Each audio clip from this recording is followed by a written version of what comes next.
Hello, welcome to March's Masterclass. I'm Michaela. Welcome to those that are joining us for the first time and for our regulars. And if you're watching us on replay, welcome as well. So today we're going to be talking all about how we influence within our workplaces. So have you ever been in that situation where you've got this great idea, you've got this initiative, you've got this suggestion that you're working on, but maybe you're not the person who makes the final decision on whether this stuff happens or not. So we're going to talk today about how we can influence in a way that feels really aligned in who we are as individuals. So we're not going to be talking about manipulation or politics or anything like that. We're going to be talking about how to do influencing in a really effective way.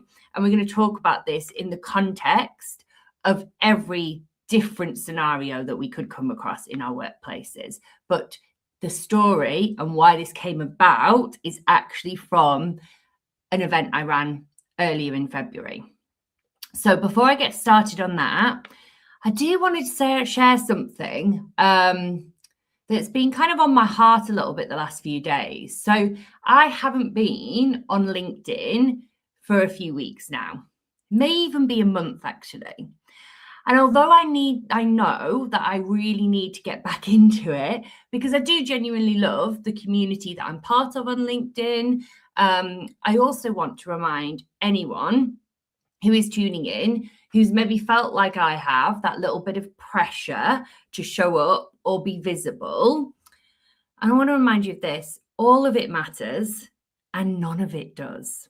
Marnie Nash reminded me of this in a workshop at lunchtime today, and it really landed for me because scrolling through today on LinkedIn, it turns out I haven't missed much, but I've also missed lots of things because this, for me, on LinkedIn, on YouTube, this is the core way that we engage with my business community. This is how I interact with people. This is what I enjoy doing. So I am back, but I am going to be back on LinkedIn, maybe in a slower, but hopefully more meaningful way. LinkedIn for me was never somewhere that I just would post about the last event I went to. I want to add value when I'm in this space, and I want to build proper, meaningful, genuine connections with people. So I'm having a bit of a rethink about how I'm going to do that in a way that feels good to me and also feels aligned with me, my work, my team, my business.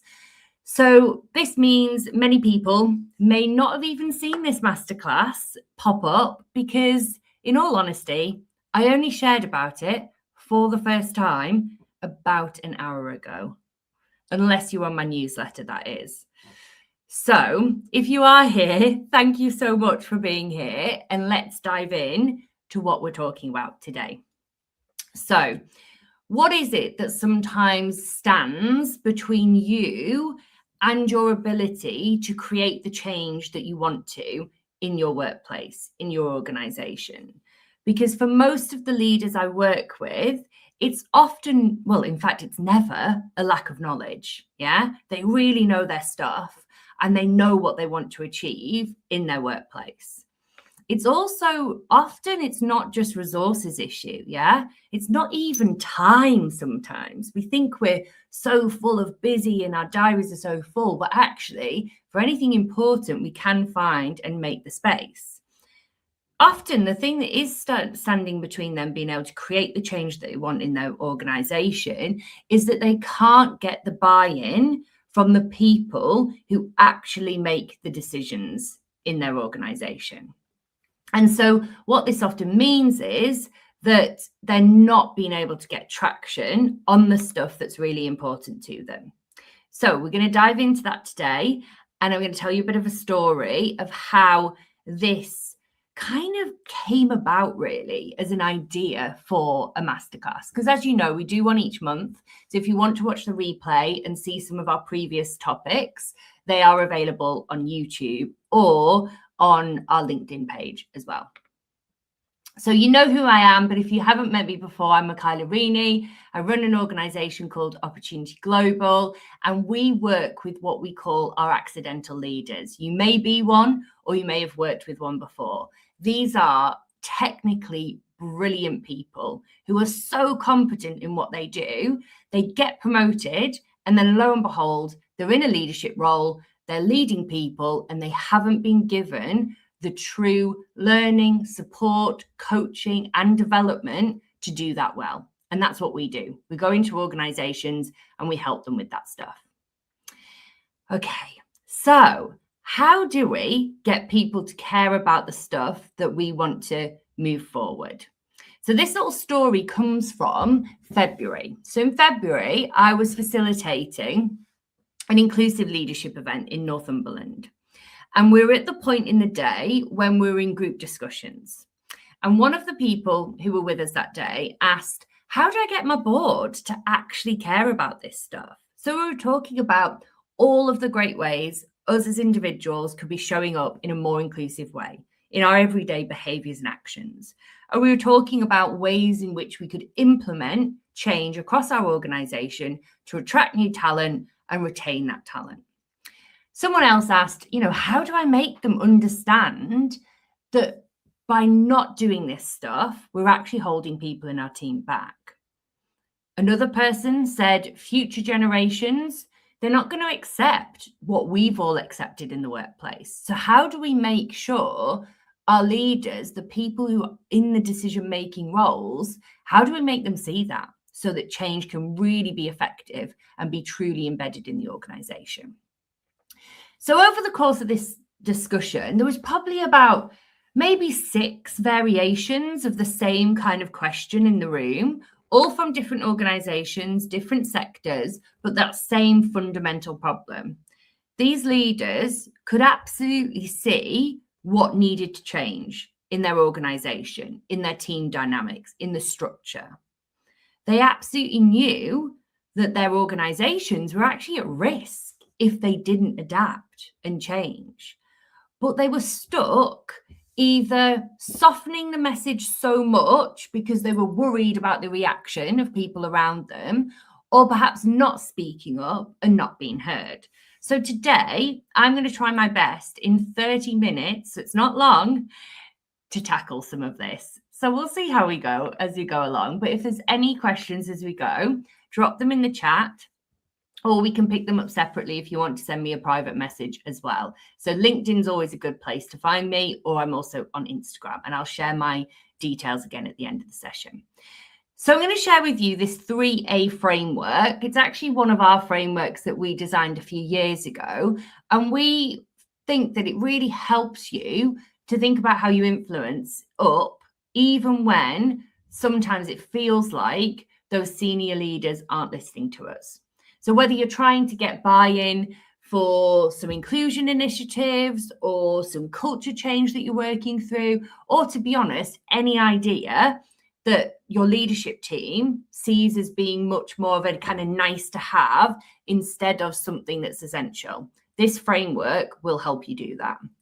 And as I said at the start, this isn't about manipulation. This isn't about playing politics. It's about having braver, truer conversations that actually create the change that we need in our organization. So let's start with the first A of this, just to give you an idea of what I'm talking about. So align. The first is all about aligning. So most of us, when we approach influencing, we do it a bit backwards, yeah? We think about our idea, why we think it's important, and then we try to convince leadership to care about the same things that we care about. And if I'm really honest with you, that almost never works. Instead, I think what we need to do is to figure out what your leadership team or the key decision maker, whoever that is, figure out what they actually care about right now. Not in the future, not when there's more resources. What's the things that they really deeply care about right now? Not what you think they should care about, but really get aligned to and map out your idea to their goals. That's the kind of key first bit here. So you've got to get kind of really clear on 2 levels of what they care about. So I'm just going to go through to what I mean by that. So we want to map to your idea to their goals. But then I think an activity that works quite well is if you split it up, get two kind of columns and start to think about what does that person care about on an individual level and at an organizational level. Get super clear on what that looks like. So on an individual level, what does that executive care about personally? Is it their career progression? Is it their reputation with the board? Is it avoiding risk? Is it that they want to look innovative? Is it that they're wanting to scale and perhaps, are they on an acquisition trail of different organizations? Have a think about what is meaningful to them at an individual level. And then the second column, make a list of what's going on for them at an organizational level. So what do those leaders care about there? So what's the company's actual priorities right now? Is it revenue growth? Is it talent retention? Is it market share? Is it regulatory compliance? Really get clear on what those urgent, meaningful priorities are. What are the objectives that those leaders are working to? And then it's your job to connect the dots between what you're proposing, your idea, your culture change, your inclusive practice that you're wanting to bring in, and what they're already trying to achieve. You've got to connect the two things. So let me give you a quick example just to maybe help with this. Okay, so the wrong way, I suppose, as it were, to do this would be saying something like, we should focus on inclusion because it's the right thing to do. Yeah, that absolutely might be true. We all know that is the 100% the right thing to do, but it doesn't connect to what is keeping your CEO, your board, your leaders up at night. You've got to get clear on what that bit looks like. So maybe a better way to do this, I don't really like right and wrong here, so apologies that I use that language, but it gets the point across. But a better way to do this would be diverse organizations are 6 times more innovative. We know that data's out there. We know that research is true. And our competitors are already ahead of us on this stuff. And we're struggling to attract talent that we need to hit the growth targets that we've created.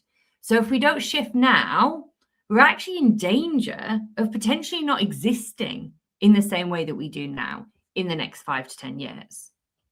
Can you see the difference there? It's exactly the same idea and concept, but the framing of it is different.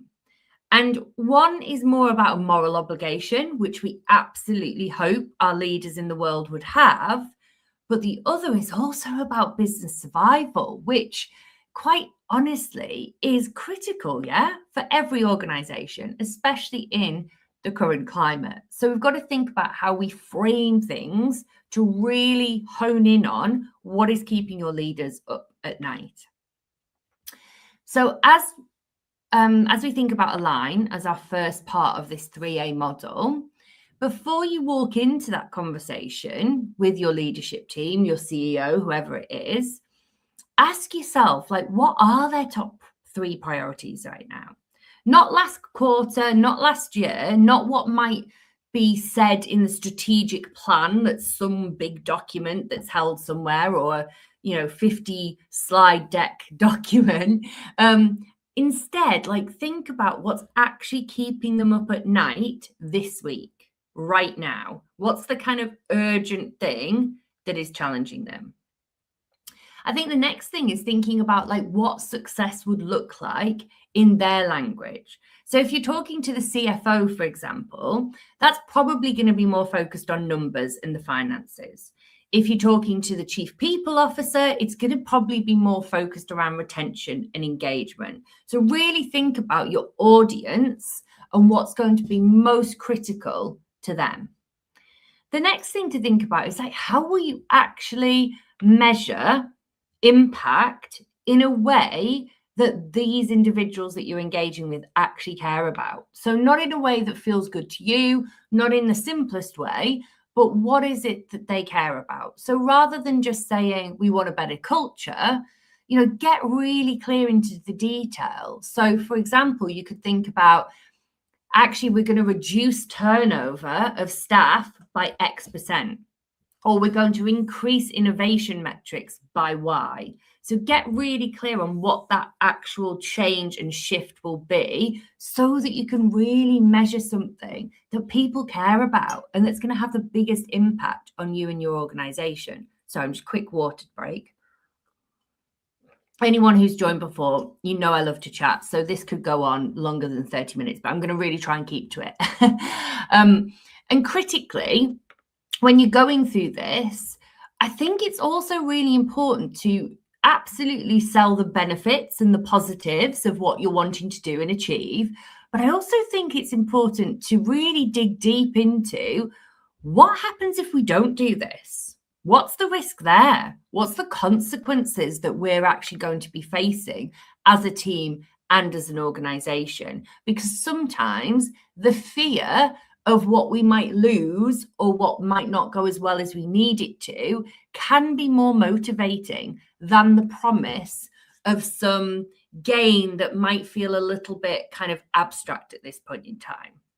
So alignment is the foundation here, but it's not enough on its own, because even when leadership, so when I say leadership, I mean whoever it is you're trying to influence, whether that's CEO, board, leadership team, or someone else in your organization, because even when they agree with you, things still don't change unless there is true accountability for that change.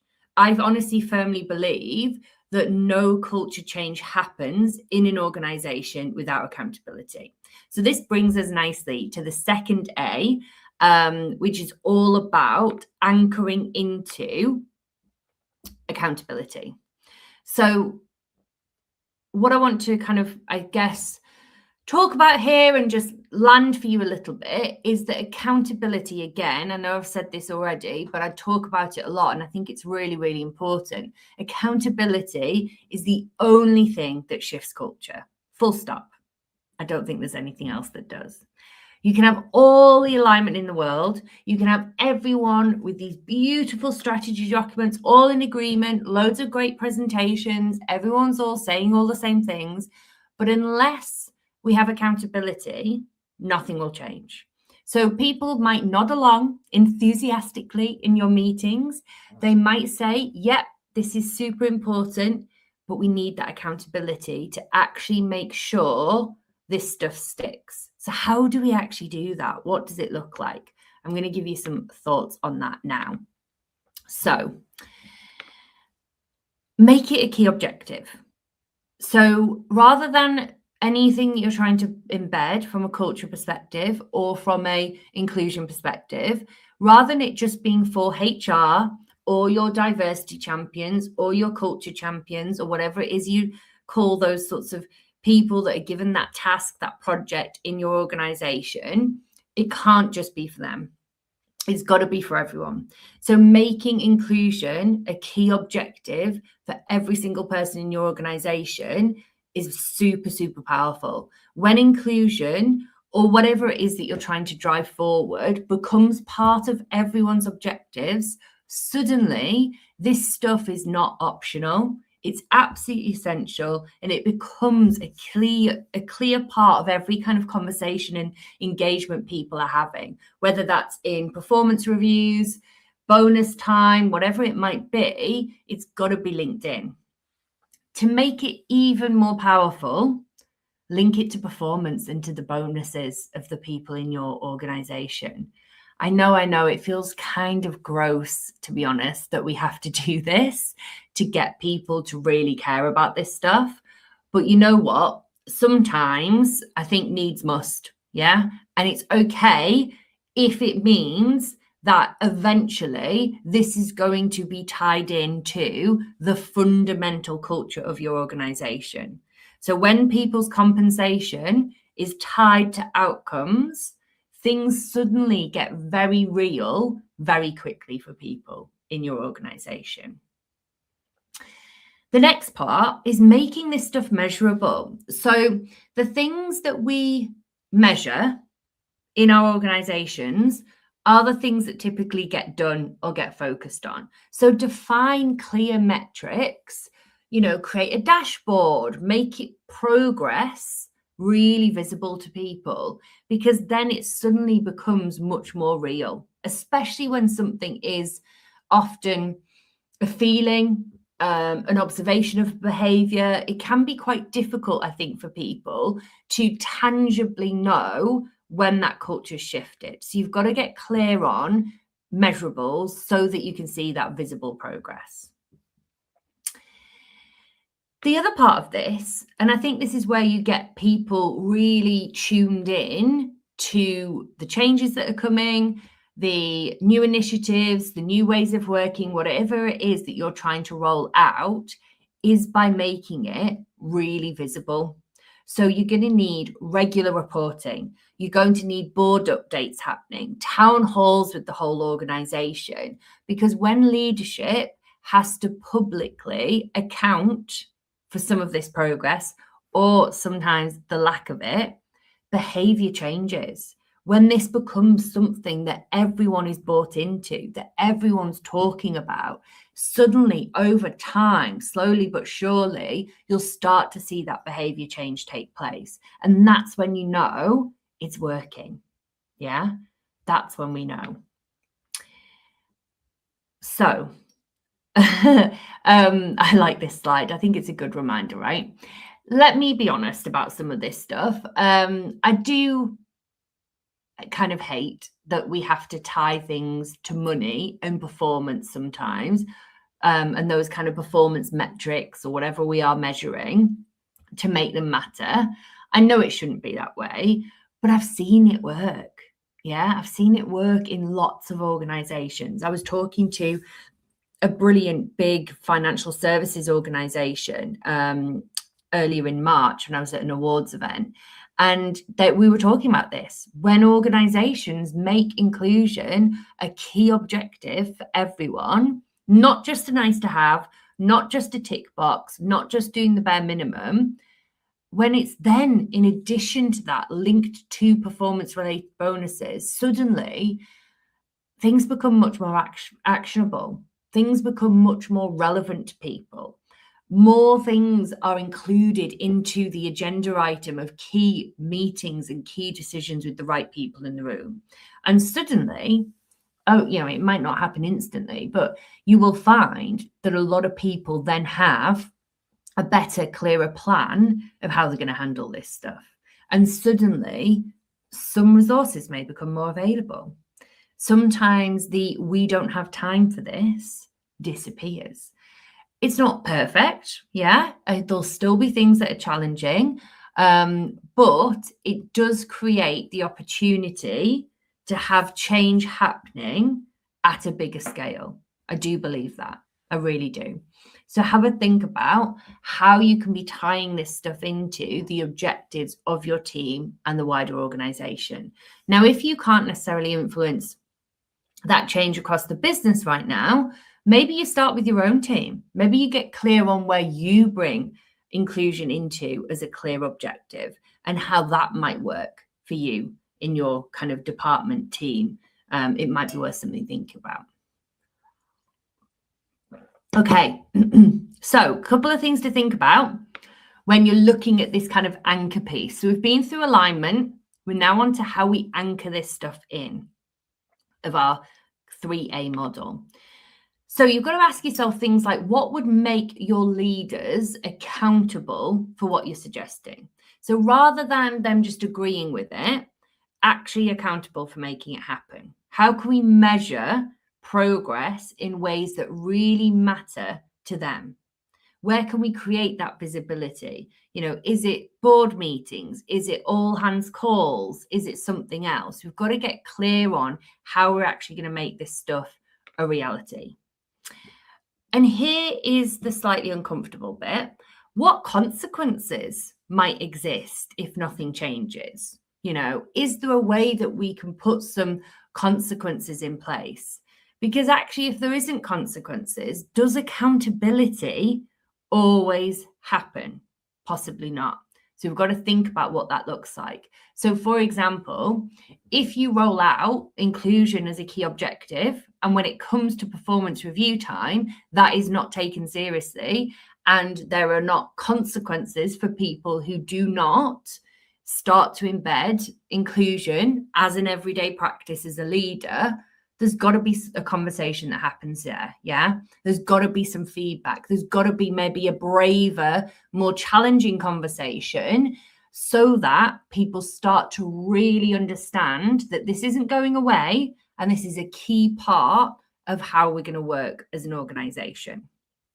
So in where we've got to so far, we've aligned to their priorities.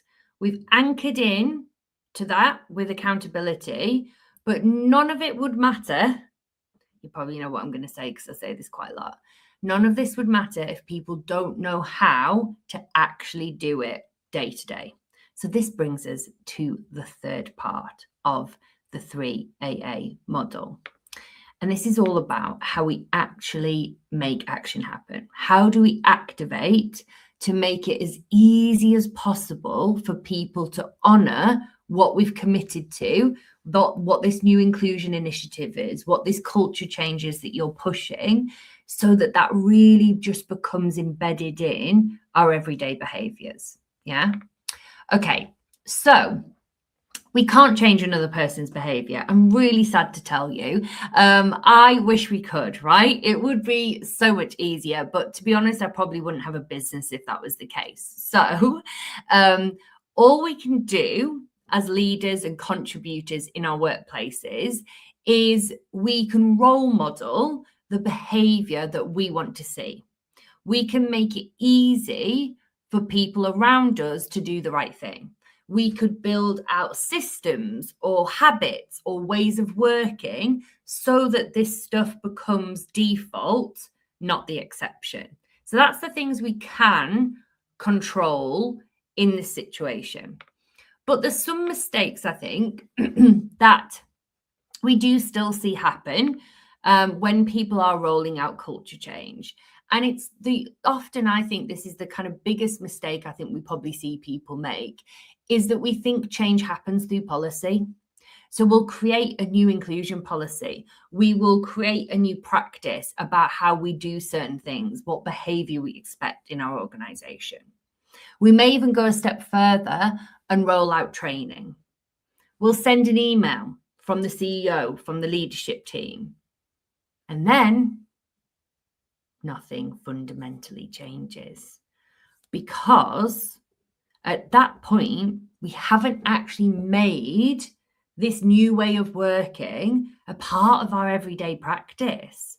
And, you know, if we think about it, inclusive leadership as a topic sounds like something we'd all want in our organizations, right? Because it's about being intentional in our commitment to the communities we serve, the people that we serve, and that intentional kind of commitment to do this stuff day in, day out, when there's no thanks, when there's maybe not even anyone watching, that's when things really shift in terms of the talent that we can attract and retain in our organization, because we've created this space that is psychologically safe.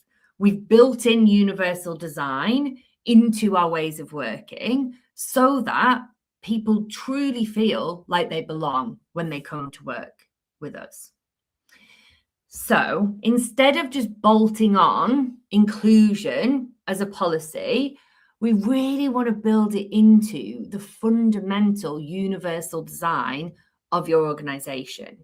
So what does that even mean? Okay. So I don't think inclusion should be a separate initiative. It is absolutely embedded into how we hire people, how we run meetings, how we make decisions in our organization, how we develop our talent.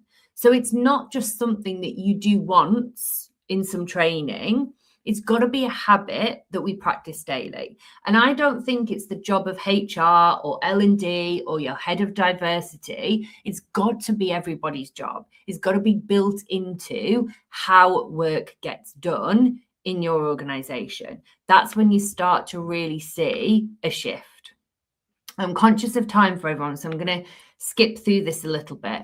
The key questions that I think we need to kind of ask ourselves when we are looking to kind of activate and role model this stuff is that we can't force the people around us to change, but we can actually show them what's possible. So when we consistently demonstrate our inclusive behaviors with our own team, your team performs better, they innovate more, talent is retained for longer, that becomes impossible for other leaders in your organization to ignore.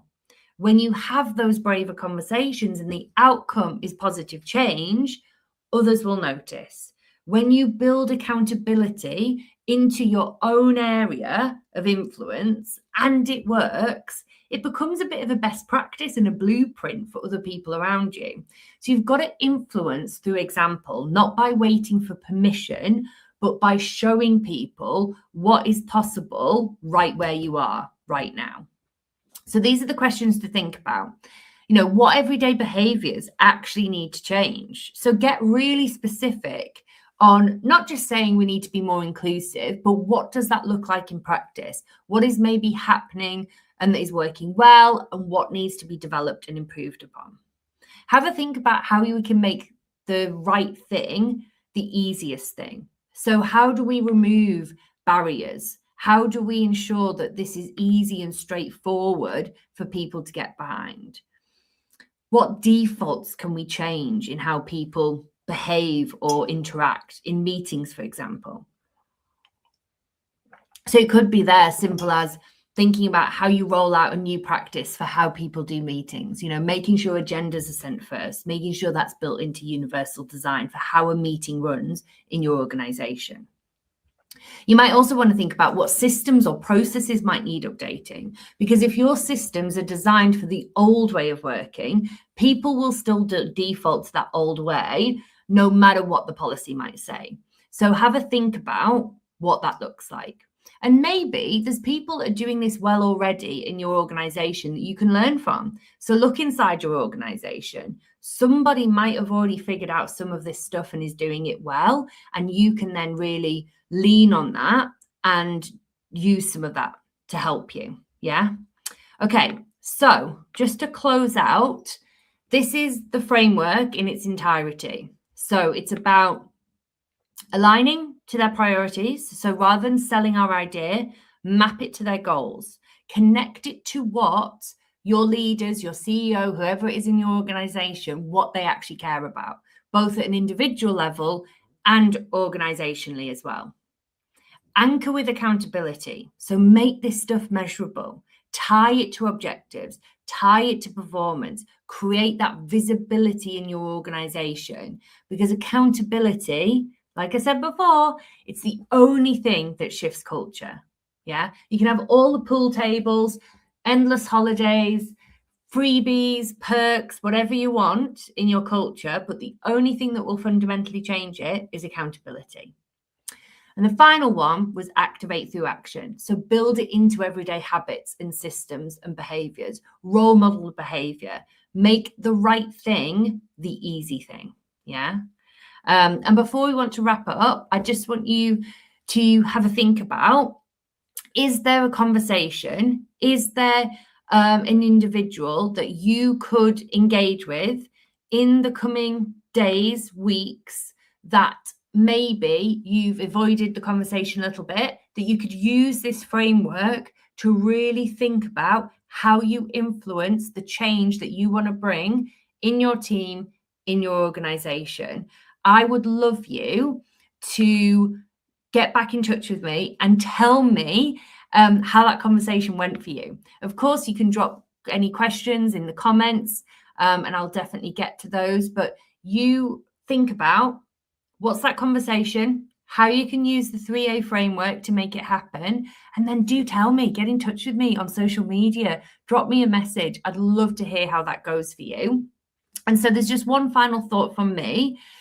If you find this leadership stuff useful, if you're thinking about how you can better show up as a leader in your workplace, how you can navigate some of these more challenging conversations, how you give feedback effectively, how you create that really great culture where your team really want to show up at work and do a great job, we've got a leadership community called Starts With Us, and it's now open for new members to join.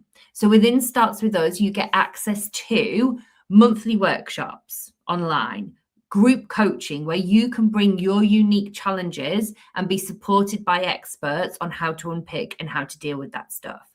You'll have a community of other leaders around you who are going through the same things that you can share best practice with, who you can feel less alone with. There's also a massive library of content that you can work through in your own time.